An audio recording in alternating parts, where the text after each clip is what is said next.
यहाँ धेरैजना बल्लेबाजहरू छन् यहाँ त्यसमा पनि हाम्रो ओपनरहरू धेरै नै राम्रो खेलिरहेछ ब्याटिङहरू धेरै राम्रो नै छ हामीहरू 6जनासम्म पुरै राम्रो छ अनि त्यो पनि ठिकठाक छ यो पल्ट आशा छ कि सबैजना जित्ने नै छ हामीहरू ब्याट्सम्यानहरूसँग सबैसँग आशा छ कि सबैले आफ्नो केही हेराउँछ बल्लेबाजीमा जित्ने प्रयास गर्छ र राम्रो खेलोस् भनेर हाम्रो सबै टिमको राम्रो गरोस् भन्ने चाहना छ र उहाँहरू पनि राम्रो गर्नेछ भन्ने आशा पनि छ र हामी जित्ने नै छ यो पल्ट त्यो पल्ट हामीहरू बलिङ त्यति राम्रो थिएन र यो पल्ट हामीहरू फेरिदेखि कमब्याक गरेछौँ त्यसै हाम्रो बल्लेबाज पनि कमब्याक गर्नेछ यसरी नै हामीहरू यो खेल पक्कै नै जित्नेछौँ त्यति राम्रो सबैलाई आशा थिएन कि यो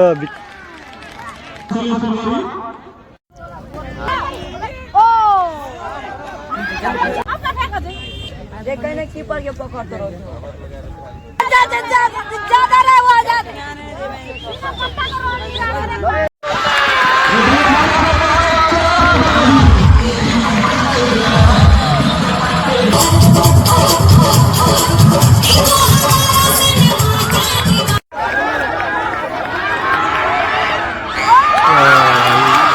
पछाडि फिल्डर रहेको छ राम्रो फिल्डिङ र एक रन मात्र हुनेछ यहाँ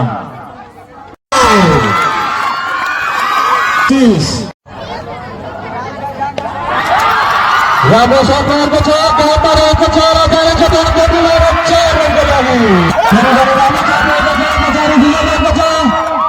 र एक रन मात्र मिल्नेछ यहाँ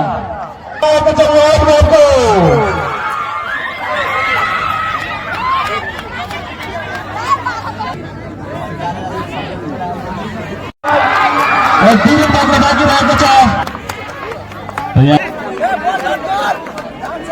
इससे भी ज़्यादा आई ये लोग किया कोई बात नहीं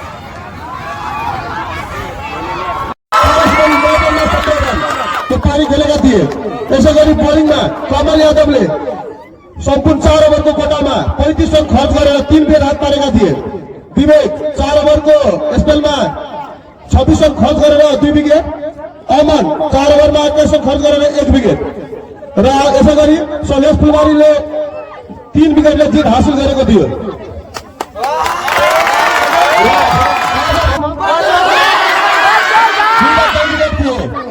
अभिषेक